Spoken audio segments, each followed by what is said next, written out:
get started then. So, hello, everyone, and welcome. We're really excited to have you with us here today. For many SMBs, the focus when it comes to attracting and retaining talent tends to land on salary, culture, or more visible perks. But there's one benefit that consistently punches above its weight, but it often doesn't get the attention it deserves, which is retirement. Today's session is all about taking a fresh look at retirement benefits in the SMB context. And I'm joined by a fantastic panel today. We've got Lauren Cadet, a VP of Group Benefit Sales and Portfolio at Employment Hero, Connor Bays, Head of Sales and Partnerships at Commonwealth, and Matt Inuzzi, Senior Manager, Partnerships at Commonwealth. We're in really great hands with this group, and I'm excited for the insights they're going to share with us today. Before we jump into the conversation, though, we'd love to take a pulse of the room and understand where you're at in your retirement benefits journey. So I'm going to launch a quick poll, and we'd love for you to take a moment and weigh in. So the question is, do you currently offer a group retirement plan to your employees? So let us know kind of where on the range you're sitting right now. And we'll give a minute for everyone to contribute.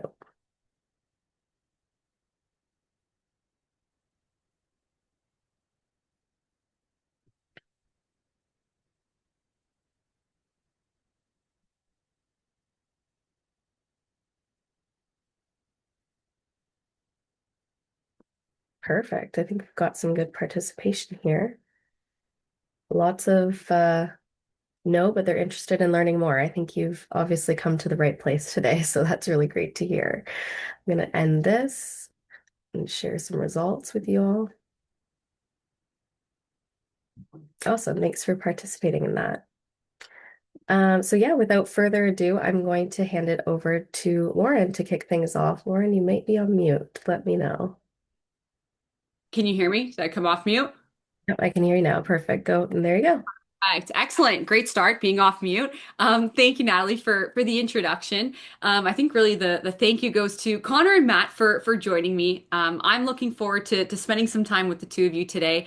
Retirement is something that is incredibly important and it's frequently on people's mind, but yet it gets overlooked by employers. Sometimes they'll look at group benefit plans separate from retirement, but as we know, it's all under one umbrella. So, based on our team's conversations, when we're talking about retirement plans, there's a number of companies who often assume that adding a retirement plan is either really expensive or that their specific company may not be large enough to offer one. So before we even dive into the specifics, Matt, Connor, I've got a lot of questions for you, as I'm sure others will as well. But before we even dive into the specifics, I want to turn it over to the two of you. Hope that you can give us a quick overview of the retirement space and specifically as it pertains to the SMB space. So I'll turn it over to the two of you. Excellent. Thank you very much, Lauren, and excited to be here. Thank you to everyone joining as well. And I'm going to start just by sharing some data about how employees are thinking about retirement, how businesses might think about it. And there's going to be something here as well. I know from the survey we saw probably about half of folks on the line have no plan today and are thinking about it. That is fantastic. About half have something already and are looking at upgrading it, or maybe you're happy with what you have. I hope you'll learn something from today as well. And I would just say thanks for being here because retirement, as Lauren and Natalie pointed out, is often overlooked, but it's so important. It's one of these things that the value comes in the future for your employees or for you if you're part of the group plan at your own workplace. But the actions you need to take, both as an employer and as a person, a Canadian saving for retirement, you need to do now. So congrats on being here and thanks for taking a little bit of your time. Excited to share a bit with you and answer some of your questions as well. A little bit about us. Won't spend a lot of time here, but Matt and I are both with Commonwealth. We are Canada's fastest growing group retirement provider, and we're the only provider 100% focused on group retirement for small and medium-sized businesses. So our mission is to make it possible for everybody in Canada to have financial security in retirement. And as we might talk about, offering a plan through your workplace, we think is possibly the best way for a person to start saving and save successfully, and it'll add retention and attraction value for you as an employer as well. And so that's the mission we've been pursuing. With partners like Employment Hero, and we do a lot of work with Lauren and her team, so excited to be on a webinar with her today. In the last just couple of years, we've added more than 1,500 employers across the country. We've helped upgrade or move more than 180 plans from a legacy insurance platform to us. And we'll talk maybe a bit today about some of the things that you can look for in terms of improving or adding a plan. And core to what we do is just bringing a modern platform to a space that hasn't seen a lot of innovation and making it easier to set up and run a plan, making it lower cost for you and your employees. And really importantly, which I think we'll touch on, making it a more engaging and valuable experience that really solves the problem your employees and you as the business are solving for. So I'm going to share a little bit of data for you to tee up the conversation with Lauren, and I'll start with just how your employees are doing or what they're saying about this topic about retirement security. And the short story is that retirement is one of the largest wellness topics employees identify, and specifically financial wellness. It's one of the major things that folks are dealing with. So just to share a couple of stats with you, or one major one that really captures this well. This is from a Hoop survey from a year or two ago. About 75% of Canadians overall say that they're concerned about having enough money in retirement. And what's interesting about this is that it often ranks equal or higher than some other topics that, if you're looking at the benefits or kind of the things available to employees, you might be thinking about around, say, mental health, personal debt, job security. In the financial security bucket, retirement is right up there with cost of living, basically, in terms of what folks are struggling with day to day around their own financial situation. The pressures driving that are only increasing. So if we think about inflation, this is more recent data. 63% of Canadians workers worry that inflation is going to erode their savings. 29 are concerned about their impact on retirement. And some folks might say, well, we have CPP contributions off of mandatory that employers are contributing to. We have those government programs. Aren't people going to be fine there? And the answer is no. Just one stat on that is that if you don't save for retirement yourself, you are very unlikely to have a good quality of life once you finish full-time work. If you don't get help from your employer with a group plan or are really successful in doing it on your own, which most people aren't, the kind of average government support for retirees of meaningful income is around $19,000 a year, which is the average CPP and OAS. So folks either need to do this on their own or they need help from their employer. And what I'm going to talk a bit about is how the employer side of this is really important and really valuable for your workers. So, this isn't just an issue for employees, it's an issue for you as the business as well. And this is really around both stress, productivity. It's not just about recruitment and retention. It's about how your employees are able to function effectively at work as it relates to personal finances. So almost half of Canadian workers say that financial stress is impacting their workplace performance.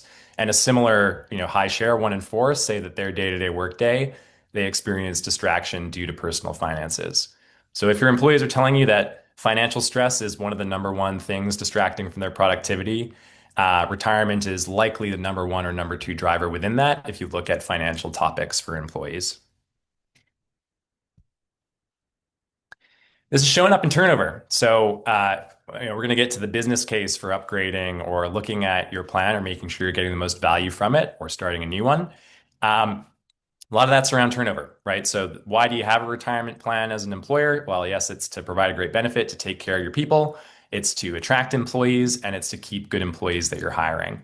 And so those turnover pressures are becoming more intense. 1 in 3 managers expect employee turnover to increase this year.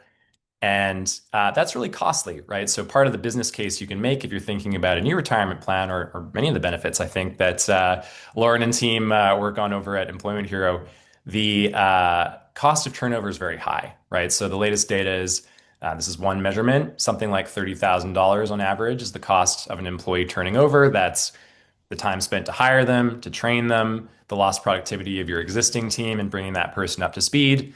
If they leave within a year or two, the average cost of that is quite high. So pair that with what are employees asking for, right? If you want to reduce turnover, give folks solutions to what they're looking for and try and attract and keep them.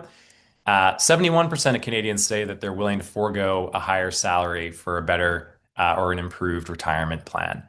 So I think we'll probably talk about the kind of trade-off of you got a limited budget around how you can look at benefits, when you can give folks raises, and there's different things you can invest in as a business owner or HR leader. Folks are saying that they want a retirement plan, and they might be willing to take that over a straight ahead raise or something like that. That's showing up in the data. And offering those reduces turnover. So this is a key part of the business case for a lot of the groups that we work with who are looking at improving their plan or adding to it or starting a new one. Just a couple of data points here. Gusto surveys from the US found that adding a retirement plan can reduce the risk of someone quitting in their first year by about 40%. That's looking at just first year hires.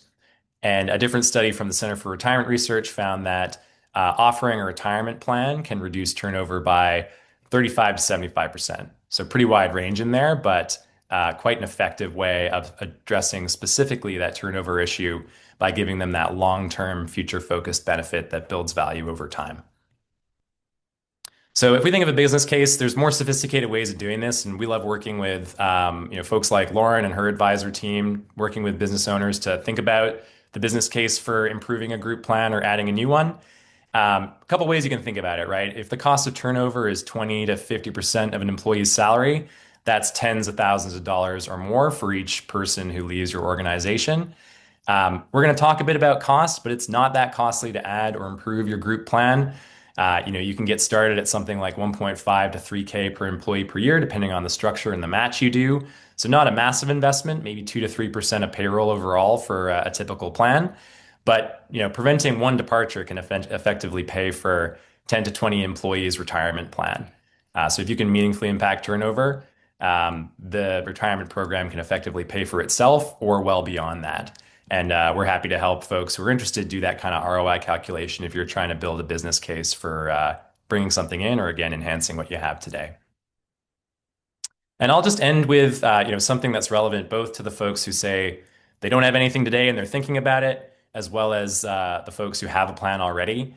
And this is to say that it's unfortunately something of a differentiator in Canada to have a plan if you're an SMB. Unfortunately, not enough small and medium-sized businesses offer group retirement.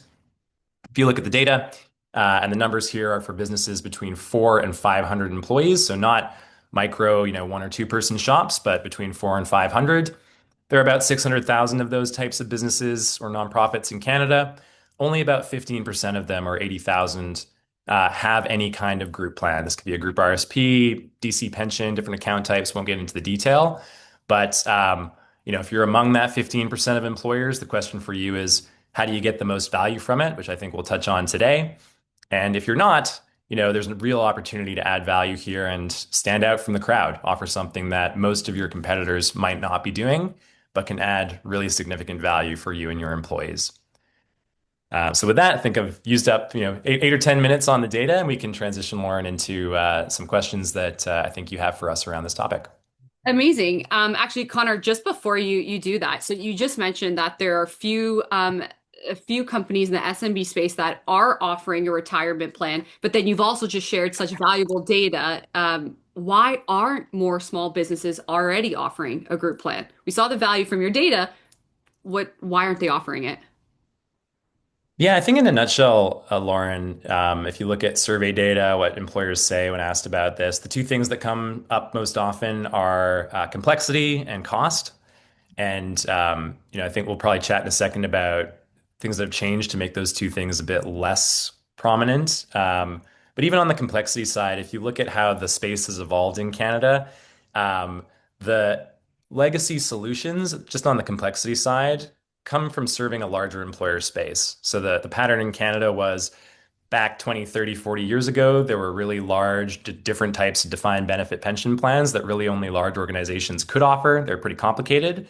And so the systems and solutions set up to do that, especially from legacy insurance companies, tended to be oriented towards that larger employer with 1,000, 2,000, 3,000 employees, and systems set up to kind of accommodate that sort of complexity, which made it a lot more complex to run, to set up, to use for a business that might only have 50 people. So complexity is definitely part of it. Cost is the other, but those two things are definitely changing, we think. And Matt, love to get your take. So, what would you say has changed in the benefits landscape that is actually now making it possible for SMBs to offer group retirement? Yeah. Great to meet everyone. Thank you for having us today. There's been a lot of change as of late. I mean, there's obviously new entrants and kind of the technology side of things when new providers like Commonwealth enter the space. Um, I saw a lot of great responses with people who have retirement plans already.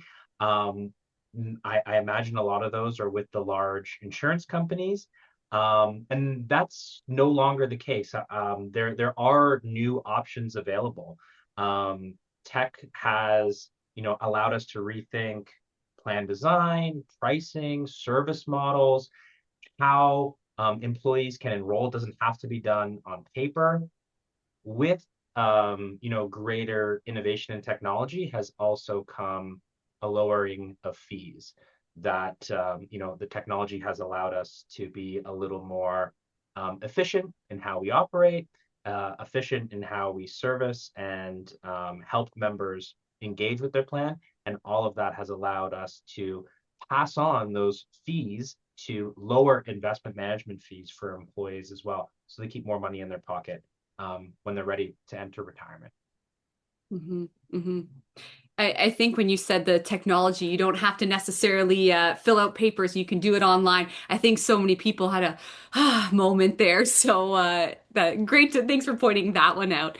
Now, there's a common assumption that retirement plans are only applicable for maybe employees that are in the later half of their careers. Matt, love to put you back in the spotlight here. Is that accurate? What are your thoughts on that? I'm sure you've heard that often. Are retirement plans only relevant for seasoned employees? Of course not. There are, so many benefits to retirement plans. Of course, the age-old argument for starting early and letting your returns compound for the future is so powerful. And of course, one of the underlying drivers for why younger people should be taking advantage of retirement plans. But what a lot of us may know as retirement plans, maybe that old school kind of defined benefit or defined contribution style pension plan, is not really the case anymore. There are more modern options. The RRSP, as an example, is more portable. It's flexible. It's built around what employees need. So whether that employee is 25 years of age or 55 years of age, you know, RSPs, TFSAs, they offer flexibility. They can help, of course, they're great accounts for saving for the future, but they can also support goals along the way, like the first time home buyers plan, the lifelong learning plan. These are all elements of a modern workplace retirement plan that exist today that employees can take advantage of, in addition to the kind of wellness tools, the financial planning tools, all of those great innovations in the technology side of things that I mentioned earlier. They all come to play and they're all there inside of modern retirement plans. I would Mhm. just add, Lauren, too, that if you look at the breakdown generationally of interest in this topic that employees self-report, it's not really that skewed towards boomer aged employees, right? It's actually Gen Z, and millennials sort of equally say that saving for the future is a topic of concern to them, and there may be some nearer term things also coming into the picture, like buying a home. Although you have some solutions there too. With if you have a group RSP, you can use the home buyers plan, as Matt said. But it's certainly not the case that your millennial or Gen Z employees don't care about this. They actually care probably equally, or in maybe some cases more, because the affordability question is greater, and they're worried about having wealth in the future, right? This is a trend that younger folks are definitely thinking about. Yeah, no, that's great. I mean, people are looking for flexibility. So depending on kind of where someone is in their retirement journey or where they are in their careers, there it sounds like there's benefits to everyone. And actually, you're coming back to saying how, the economy and how things are getting more expensive. Connor, putting it back on you here. Of course, we are seeing the rising costs. I mean, you get grapes, the prices are going up. Now, when it comes to employees, they're reevaluating some salaries, especially this time of year. Now, some people look at, do I increase someone's salary, or do we start to look at maybe a retirement plan? How, Connor, would you say should employers start to think about retirement benefits and offering them versus just giving people raises? What are the benefits of considering retirement instead of a raise? Yeah, that's a great question, Lauren. And there's a couple ways of thinking about that, both from the employee and the employer perspective. So I'll start with the employee side, right? And the idea that maybe a retirement, if you're going to put $5,000 or $2,000 or whatever it is extra, to increase costs, but then increase retention, attraction, and how your employees are doing, where should you spend those dollars? From an employee perspective, the retirement plan gives folks a few things they can't really get elsewhere if it's done through the workplace, right? So these are things that we're often talking about all day long with employers, like lower fees than they can get as a retail saver if they go to their bank. They can get institutional investment funds on a group basis. So, Commonwealth, for example, we work with BlackRock, was one of our asset managers of the world's largest investment manager. We have access to funds, specifically target date funds that people can't get on their own. You're not going to be able to walk into a bank and have access to that. You get the buying power of the group around costs. You get a way to save off the top of your paycheck every month automatically, which honestly is the number one barrier people have. It's not about the account types are there, the money's often there. It's the behavior. How do I just do it consistently so I don't think about it and I pay myself first before I pay my other expenses is how some people think about it. And then there's upfront tax advantages too. So by having contributions go straight into an employee's retirement plan, instead of paying them and then having them contribute on their own to something outside the workplace, they get that tax advantage right away instead of having to claim it back at the end of the year. So for all these reasons, having that $5,000 go into a retirement plan might actually have greater perceived value for your employees than just giving them a larger pay bump or something like that you're considering. And there's good evidence for that attitude among employees. There was a study from HEC, the business school in Montreal, that found that workers were willing to accept a 6.3% salary reduction in exchange for a equivalent kind of investment in a retirement plan, or other type of retirement benefit. The other thing that is relevant from an employer standpoint, or often when we work with employers who are looking at their plan improving and are starting a new one, there's an argument for greater bang for buck. I think a lot of employers like the idea that, if I'm having a retirement plan, often it's a match. So I'm going to offer dollars to my employees, but they're going to contribute some of their own. So it's almost like a leveraged way of adding a benefit because the employee is going to provide half the dollars and you, the employer, are going to do the other half. So you're kind of doubling the impact for the equivalent amount of cost to you as the employer. And then the last thing I'd say is that retirement plans can be pretty flexible. That's probably going to be a theme of our discussion today. And so the way that most plans work now, especially if it's a group RSP or a DPSP, deferred profit sharing plan, these are the most common plans we see set up today on our platform. They're very flexible. You're not locked into a certain level of contribution. So we have employers who start smaller and grow that benefit over time. Sometimes they need to scale it back, especially with that deferred profit sharing plan is really well set up for that. And so there's a lot more flexibility there than pay raises, which are harder to scale back if your business needs that flexibility. So a couple of reasons there where, from the employer side, it's also, maybe a better investment than straight ahead wage enhancement. Some very interesting points for business owners to consider. I think when you said more bang for your buck, I think it's music to many employers' ears. And so often the assumption has been that offering a raise would be more cost effective than retirement. But as you just pointed out, some of those great suggestions are actually going in the opposite direction. So very interesting. Now, some companies, it's funny, we just got a question that just came in actually, so perfect timing. Some companies with 15 to 20 employees, they may feel that they maybe are too small to offer a retirement plan. Now, Matt, two-part kind of question for you here. One, at what headcount should companies start to consider a benefit, a retirement plan? And then two, can you speak to what employer matching may look like? What do you most commonly see? Well, for that first question, what is the right headcount? I mean, I would encourage employers of any size to start thinking about group retirement savings. You can think about them in the same way that you may think about your health and dental benefits normally. It's not something that you need to do once you're big enough, but it's something that you can offer your employees as part of being more competitive in the marketplace, but while still offering a well-rounded benefits package, a well-rounded compensation, total compensation package to your employees. So all that to say, I mean, at Commonwealth, we have no minimums, but that means even teams as low as 5 or 10 can benefit.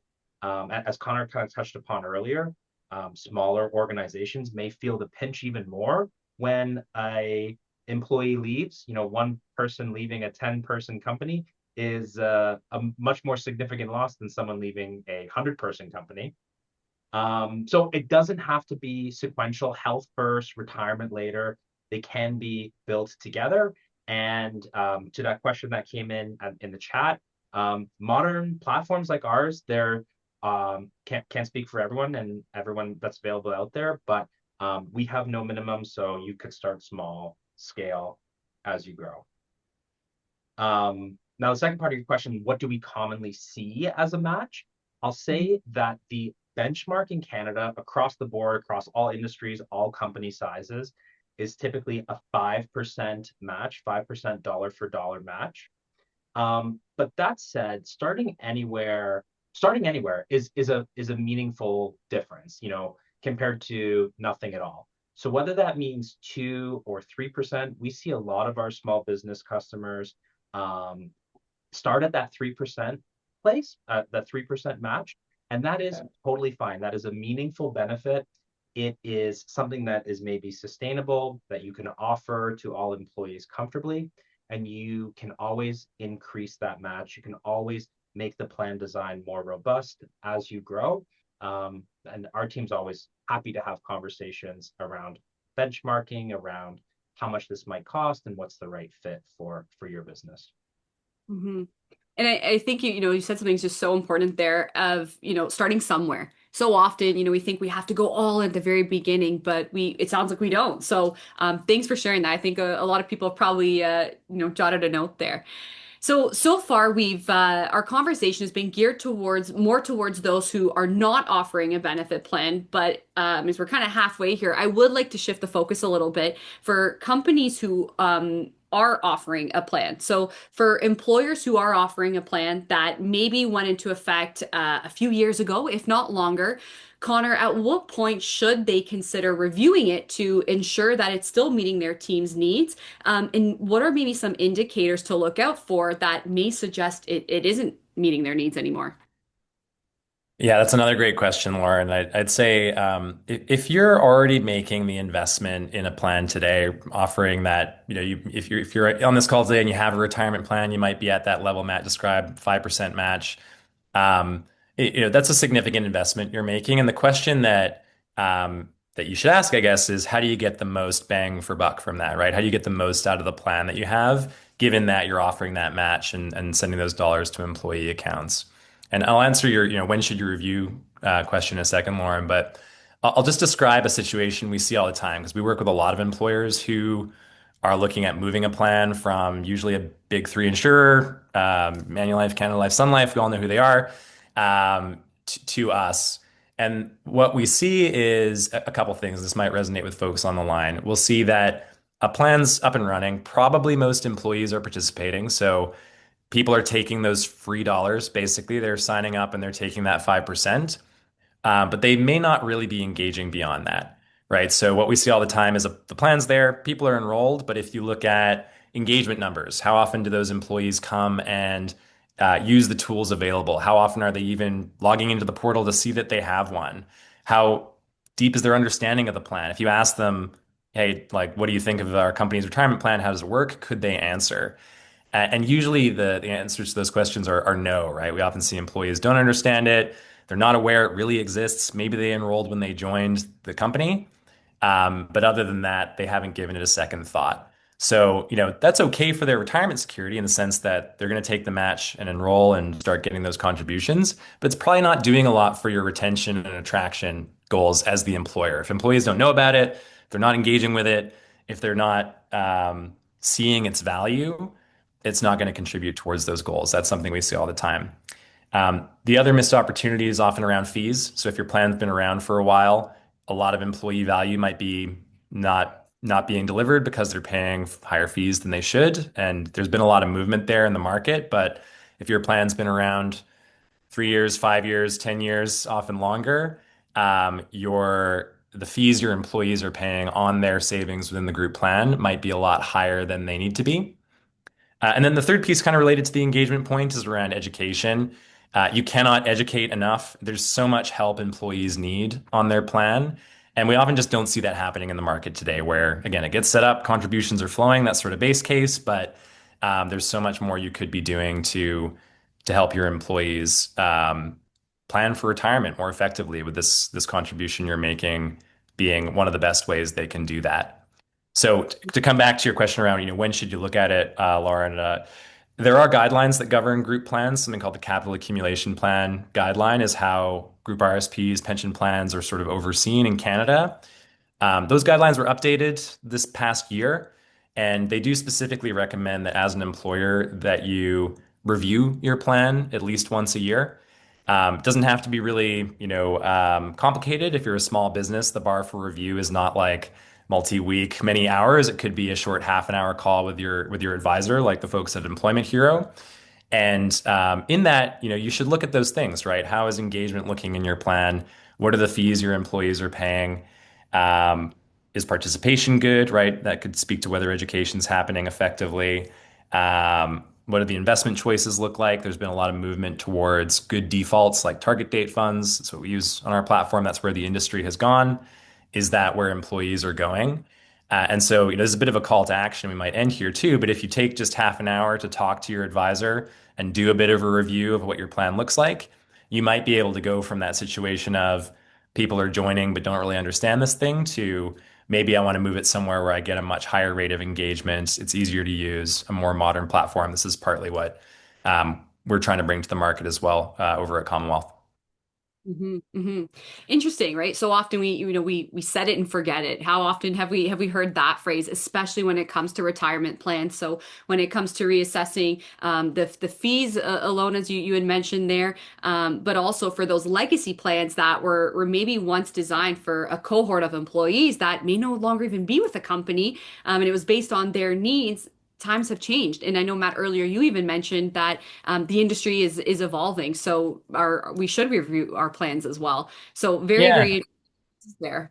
And there's Hmm. a balance there too, Lauren. Like you use the term set and forget. And in some ways you do kind of want that, right? It's good. Right. We talked about behavioral challenges off the top of the webinar where you do want just you or your employees, everybody, we all want this to be automatic. And that's one of the valuable things that your group plan does is going to come off the paycheck and just accumulate over time and compound.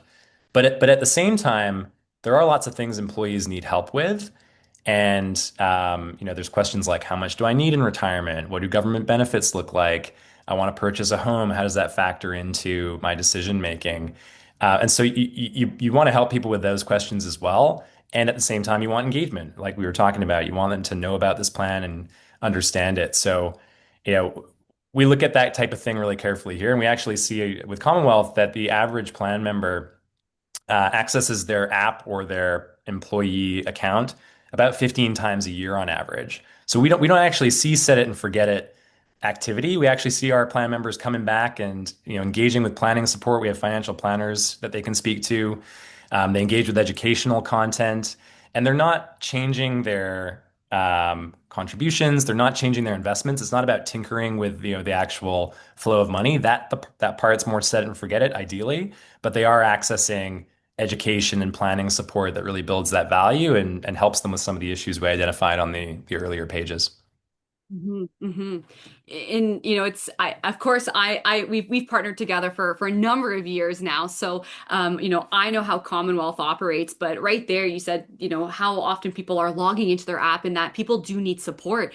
So, when it comes to the retirement plan into Commonwealth, what would you say is the return of an investment of a company that's either transitioning from maybe one of those legacy providers that you had mentioned earlier to Commonwealth, or a company that's at the very beginning of their retirement journey? What does that look like with Commonwealth versus others?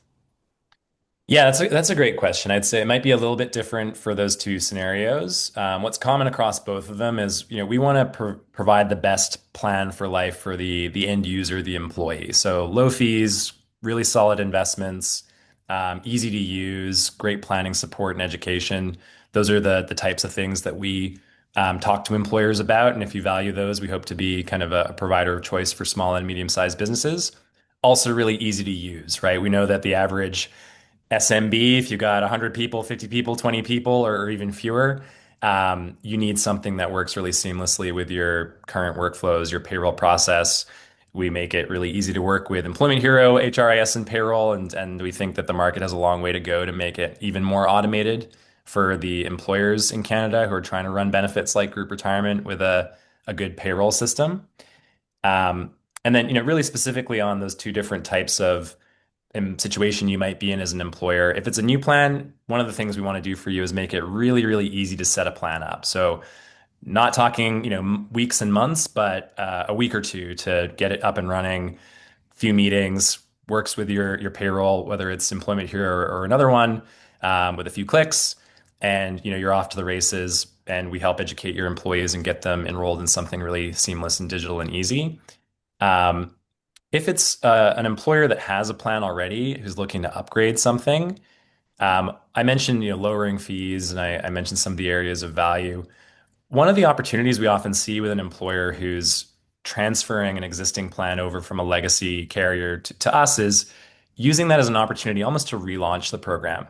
Because we always recommend that even if you're just kind of upgrading a plan you have already, we still want to use it as an opportunity to get back in front of employees, do a live education session, talk to them about this program that they probably haven't thought about for, since it launched 5 years ago or whatever it is. It's a really nice opportunity to get back in front of them and then show them an easier to use platform that sort of makes it clear that it's going to be something easy for them to use as well. And that's a great way to get as much value as possible as an employer, and often sort of dovetails really nicely with, if you've made an acquisition or you've grown recently or you've entered a new market or you've onboarded a larger cohort. Often these are the kind of triggers to look at your benefits generally, and the retirement plan kind of relaunch or upgrade can be a good part of that story. Hmm. Hmm. Yeah, I mean, I always love, our side too. Education being a huge component. It's great to have all these tools, resources, but if people don't know how to use them or how they can leverage them, are they as valuable as they could be? Yeah. Matt, coming back to you here. So let's say a company decides that a retirement plan, based on this conversation, a retirement plan is something that they want to explore for their employees. Now, what are the next steps? And once a plan is finalized, how does one maybe go about to communicate that to their employees? Okay, great questions. If you're ready to, dive in, you want to offer, or even you just want to learn more about, is this a right fit for you? Start a conversation with your benefits advisor. And by that, I mean, you likely worked with a broker to help set up your existing retirement plan, or the same broker who helps set up your health and dental benefits should be able to connect you with group retirement providers. If they're good brokers, they'll have Commonwealth in the conversation for your consideration as well.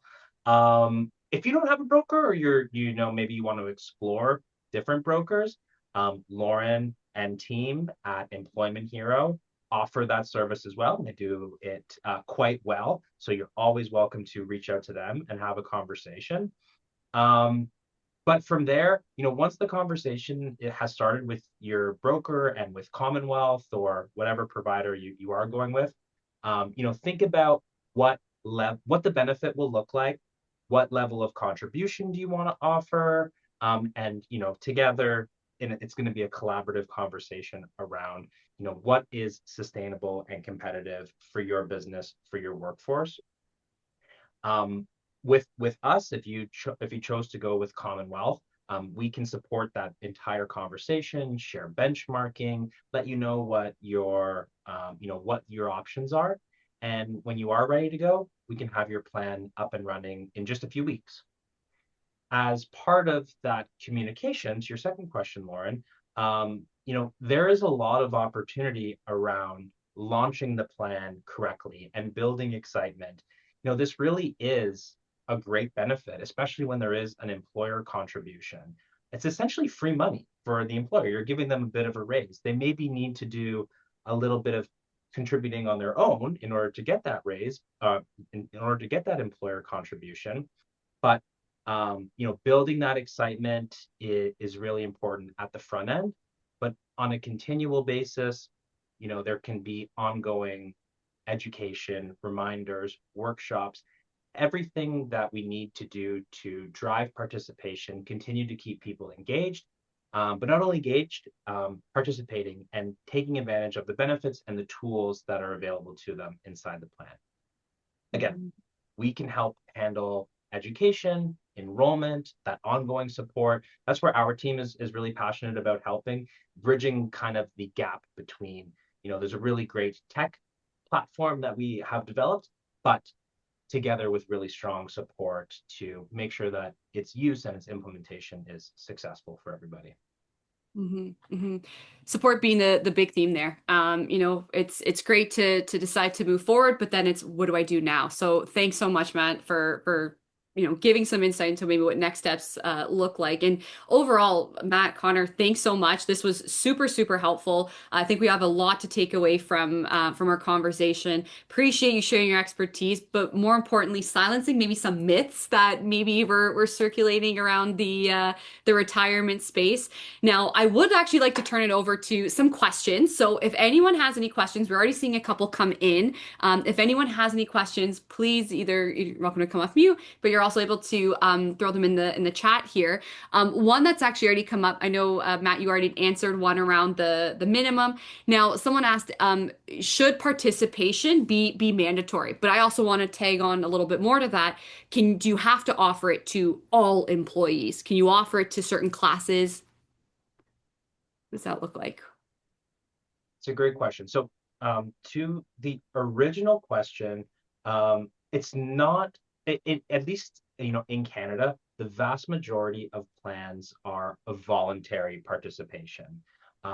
There are, I mentioned some of the defined contribution or defined benefit plans of yesteryear, and those still exist. Those are a little more stringent in how, what participation should look like. I would say that making participation mandatory is not always as simple as just saying, hey, it's mandatory. Your employment agreements may need to be altered. Employees may need to agree to that change. So it's worth exploring, but making it voluntary, making it flexible, often leads to, greater outcomes, better success. Sorry, what was the second part of your question, Laura? No, that was it. It was, I guess Okay. the piece is also just adding, like you can offer it to maybe classes. Maybe not everyone wants to offer Yes. it, can offer it to Yes. classes. The other last piece, again, I'm now jumping in with some questions, is, can we also offer it to people after a certain period of time of maybe working together? Yeah, so there's a lot of flexibility in, we call it plan design. And that's where group retirement benefits can be very, very flexible, especially when you compare them to, health and dental benefits, where they'll say, this is what it costs for what you're looking to offer.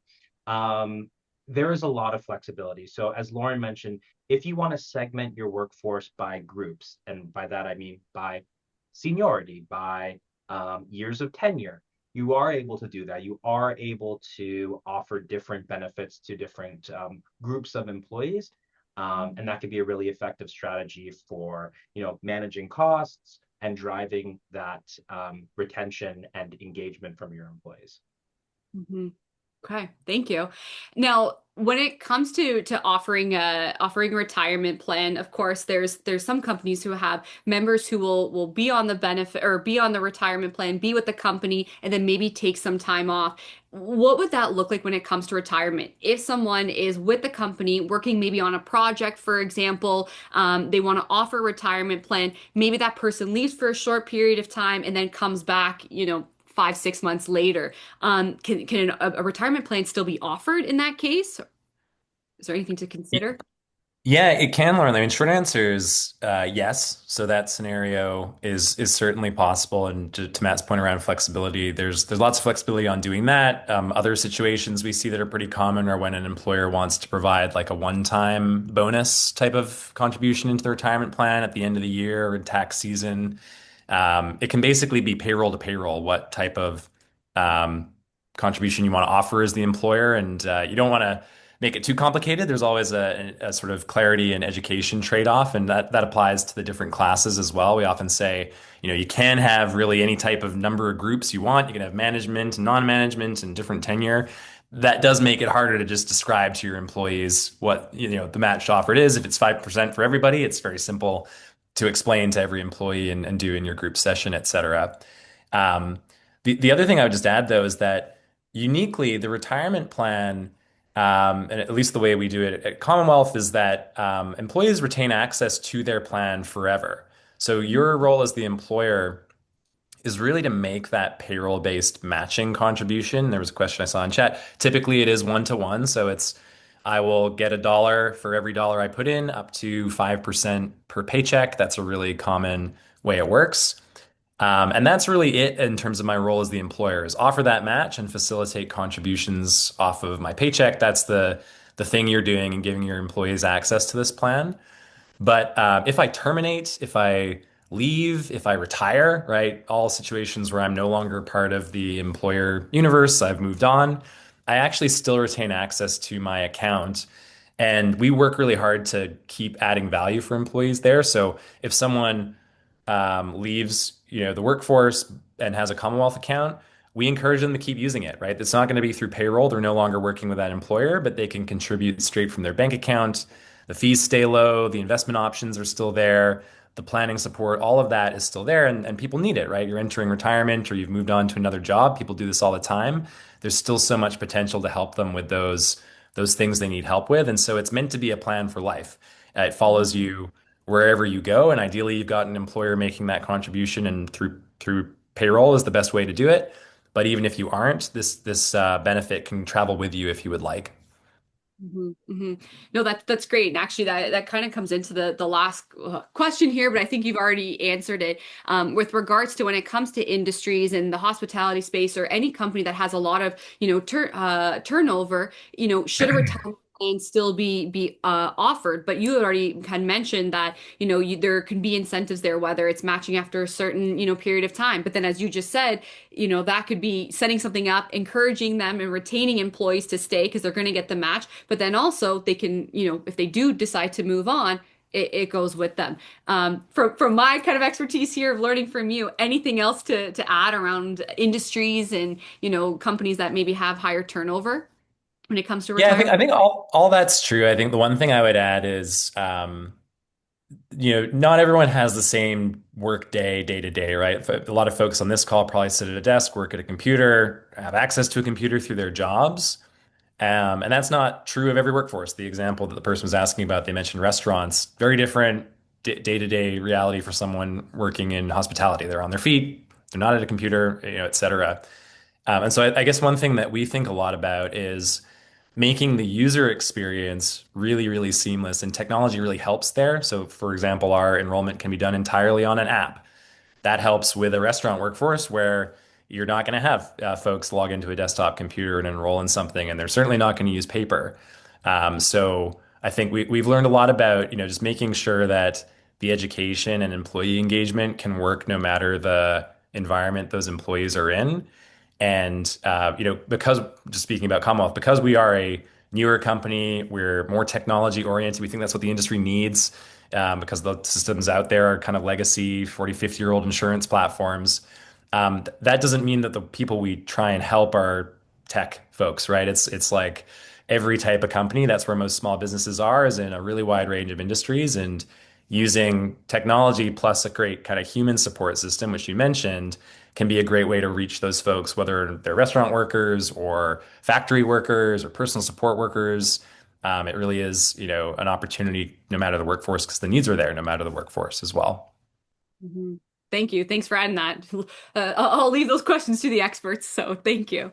And One thing that I'd add, just across industries as well, and again, this is a little bit in the weeds, but something if you wanted to have a conversation with us or with your advisor that you could ask about is the DPSP, the Deferred Profit Sharing Plan, and it's a different type of retirement account. As I mentioned earlier, there's different retirement accounts available. It's not always RRSP. The DPSP has a neat feature where you can, for lack of a better term, buy some retention from your employees. There's a vesting on the contributions that the business makes into that employee's account. So the maximum under the CRA is 2 years. Doesn't mean that you need to set it at the maximum 2 years. It could be 1 year. But if that employee leaves before the 1 year mark, the 2 year mark, the employer contributions that you made from the business would be returned to the business. The employee, of course, that came from their paycheck, they would keep their contributions. But it's a neat feature of the DPSP. There's some tax benefits to the business as well when you offer the DPSP. But I thought that was worth mentioning, especially in the context of that question there. no, absolutely. And thanks, Matt, for jumping in. That certainly was important to add. So thank you. And thank you everyone for your questions. As we are coming up on time, I'm sure many people are jumping into another meeting. Matt and Connor, again, thank you so much. Any final thoughts, messages, anything else to add for employers who may be on the fence of offering a retirement plan, or maybe something we haven't mentioned yet? I'll turn it over to you for kind of our last thoughts here. Yeah, thanks, Lauren. I mean, just to sum up, the fact that folks are here is a great sign because it is such an important thing for employees. So, your employees are stressed about this. It's a big issue. The fact that you're here speaks volumes to how you think about serving your employees. And, this is a big cost for folks in terms of time and turnover and financial stress. So whether it's thinking about a plan or improving the one you have, great step to do that. In terms of what you can do next, there's good news around what Matt was saying. It's easier than ever to have a good plan or get more value from the one that you have. And I would just say, the best next step if you're interested in doing that is to connect with your advisor. I think the Employment Hero folks put the link for Laura and your team in there. Great place to start. If you're not already working with them, they're fantastic, and start a conversation about either looking at upgrading the plan you have and doing a quick review of that, which we can support, or start a conversation about what it might look like to offer one. And thanks again.